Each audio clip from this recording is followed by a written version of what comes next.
Let's make ಈರುಳ್ಳಿ ಇವತ್ತು ನಾವು ಈರುಳ್ಳಿ ಚಟ್ನಿ ಮಾಡ್ತಾಯಿದ್ದೀವಿ. ಅದಕ್ಕೆ ಏನೇನು ಇಂಗ್ರೀಡಿಯೆಂಟ್ಸ್ ಬೇಕಂದರೆ 2 ಈರುಳ್ಳಿ, 2 ಕಡ್ಡಿ ಕರಿಬೇವಿನ ಸೊಪ್ಪು, 1 ಲಿಂಬೆಹಣ್ಣಿನ ಗಾತ್ರದ ಹುಣಸೆ ಹುಳಿ, 1 ಟೀ ಸ್ಪೂನ್ ಜೀರಿಗೆ, 1 ಟೀ ಸ್ಪೂನ್ ಮೆಂತೆ, 2 ಬೆಳ್ಳುಳ್ಳಿ. ಈಗ ನಾವು ಈರುಳ್ಳಿನ ಹೆಚ್ಕೊತೀವಿ. ಈಗ ಈರುಳ್ಳಿ ಹೆಚ್ಚಿಟ್ಕೊಂಡ್ಮೇಲೆ ಒಂದು ಸಣ್ಣ ಬಾಣಲಿ ತೊಗೊಳ್ಳಿ. ಆ ಬಾಣಲಿಗೆ ಒಂದು 4-5 ಚಮಚ ಎಣ್ಣೆ ಹಾಕ್ಕೊಳ್ಳಿ.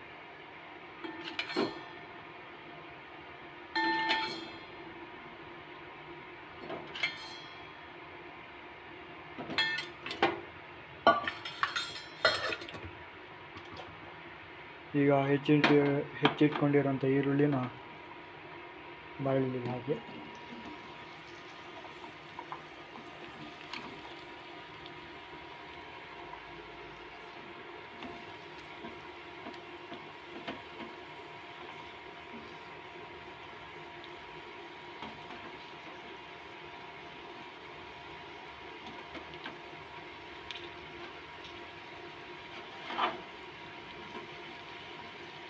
ನೀಟಾಗಿ ಇದನ್ನ ಫ್ರೈ ಮಾಡ್ಕೊಳ್ಳಿ.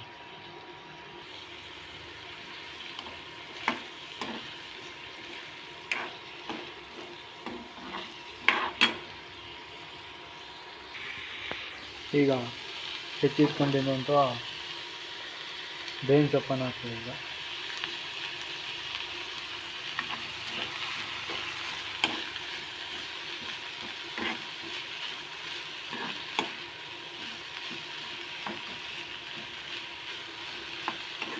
ಈಗ ನಾವು ಬೆಳ್ಳುಳ್ಳಿ ಬಿಡಿಸಿಟ್ಕೊಂಡಿದ್ದಂಥ ಬೆಳ್ಳುಳ್ಳಿಯನ್ನು ಹಾಕ್ತಾಯಿದ್ದೀವಿ. ಈ ಥರ ಗೋಲ್ಡನ್ ಬ್ರೌನ್ ಬರಲಿ ಅದು ಈರುಳ್ಳಿ ಹುರಿದಿದ್ದು. ನೆಕ್ಸ್ಟ್ ಈಗ ಮೆಂತ್ಯನ ಹಾಕ್ತಾಯಿದ್ದೀವಿ ಮತ್ತು ಜೀರಿಗೆ,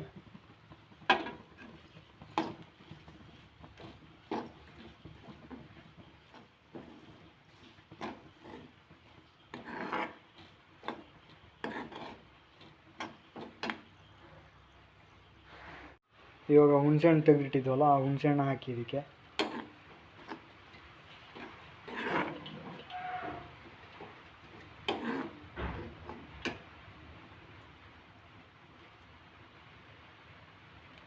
ರುಚಿಗೆ ತಕ್ಕಷ್ಟು ಉಪ್ಪು ಹಾಕಿ.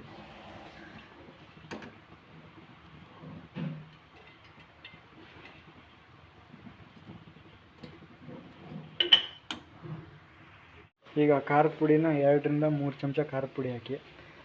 ಇಲ್ಲ ಖಾರದ ಪುಡಿ ಇರಲಿಲ್ಲ ಅಂತಂದರೆ ಒಂದು 8 ಒಣ ಮೆಣಸು ಹಾಕ್ಬಿಡಿ, ಸರಿಯಾಗತ್ತೆ.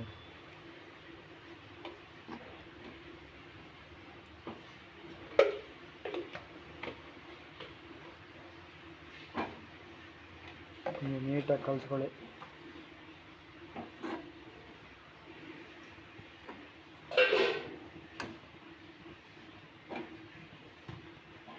ಆಮೇಲೆ ಮೆಂತೆ ಜೀರಿಗೆ ಹಾಕಿದ ಮೇಲೆ ಭಾಳ ಹೊತ್ತು ನಾವು ಫ್ರೈ ಮಾಡ್ಬೋದು. ಈಗ ಗ್ಯಾಸ್ ಆಫ್ ಮಾಡ್ತಾಯಿದ್ದೀನಿ. ಆಮೇಲೆ ಇದಕ್ಕೆ ನೀರನ್ನು ಹಾಕಬಾರ್ದು. ಅದು ಈಗ ತೆಳು ಬೆಲ್ಲ ಆದರೆ ನೀರು ಹಾಕಬಾರ್ದು, ಗಟ್ಟಿ ಬೆಲ್ಲ ಆದರೆ ನೀರು ಸ್ವಲ್ಪ ಹಾಕಬೇಕಾಗತ್ತೆ, ನೋಡಿ ಹಾಕ್ಕೊಳ್ಳಿ. ಈಗ ನಾವು 1-1.5 ಚಮಚ ಬೆಲ್ಲ ಹಾಕ್ತಾಯಿದ್ದೀವಿ. ಈಗ ನಿಮಗೆ ಖಾರ ಜಾಸ್ತಿ ಬೇಕಂದರೆ ಬೆಲ್ಲ ನೋಡಿ ಸ್ವಲ್ಪ ಹಾಕ್ಕೊಳ್ಳಿ ನೀವೀಗ. ನಾವೀಗ 1-1.5 ಚಮಚ ಬೆಲ್ಲ ಹಾಕ್ತಾಯಿದ್ದೀವಿ. ಈಗ ಇದು ತೆಳು ಬೆಲ್ಲ ಆದರೆ ನೀರು ಹಾಕಲಿದ್ದು ಬೇಡ, ಗಟ್ಟಿ ಬೆಲ್ಲ ಆದರೆ ಸ್ವಲ್ಪ ನೀರು ಹಾಕ್ಕೋಬೇಕಾಗತ್ತೆ. ಇದು ಈಗ ಆರಲಿ, ಇದನ್ನು ಪೇಸ್ಟ್ ಮಾಡಬೇಕು. ಅದು ಆರಿದ ಮೇಲೆ ಅದನ್ನು ಜಾರಿಗೆ ಹಾಕ್ಕೋಬೇಕೀಗ.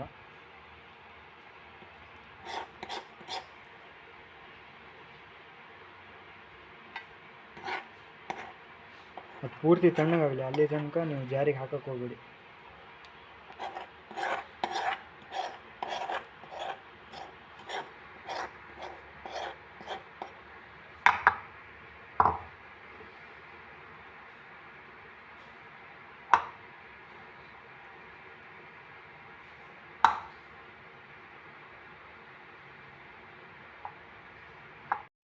ಈಗ ಒಂದು ಬಾಳೆಗೆ 2-3 ಚಮಚ ಎಣ್ಣೆ ಹಾಕ್ಕೊಳ್ಳಿ.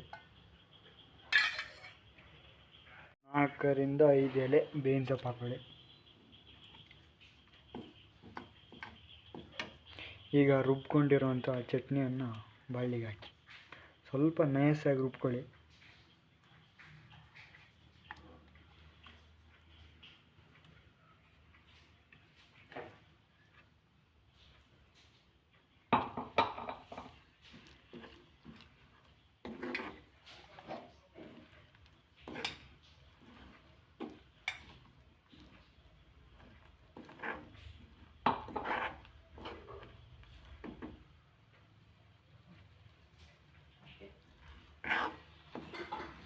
ಇದನ್ನು ಒಂದು 4ರಿಂದ 5 ನಿಮಿಷ ಬಿಸಿ ಮಾಡಿ ಇಟ್ಕೊಳ್ಳಿ. ಇದು ತುಂಬ ಚೆನ್ನಾಗುತ್ತೆ. ದೋಸೆಗೆ, ರೊಟ್ಟಿಗೆ, ಚಪಾತಿಗೆ ಎಲ್ಲದಕ್ಕೂ ಚೆನ್ನಾಗತ್ತೆ. ನೀವು ಒಂದು ಸತಿ ಟ್ರೈ ಮಾಡ್ಬೋದು ಇದನ್ನು. ಆ್ಯಂಡ್ ನೀವು ಇದನ್ನು ಕರೆಕ್ಟಾಗಿ ಬಿಸಿ ಮಾಡಿ ಇಟ್ಕೊಂಡ್ರೆ ಒಂದು 3ರಿಂದ 4 ದಿನದ ತನಕ ಇಟ್ಕೋಬೋದು ಇದನ್ನು. ಆಮೇಲೆ 2 ದಿನಕ್ಕೆ ಒಂದು ಸತಿ ಇದನ್ನು ಬಿಸಿ ಮಾಡಿ. ಇಲ್ಲ ಅಂದರೆ ಸ್ವಲ್ಪ ಒಂಥರ ಇದು ಬರುತ್ತೆ.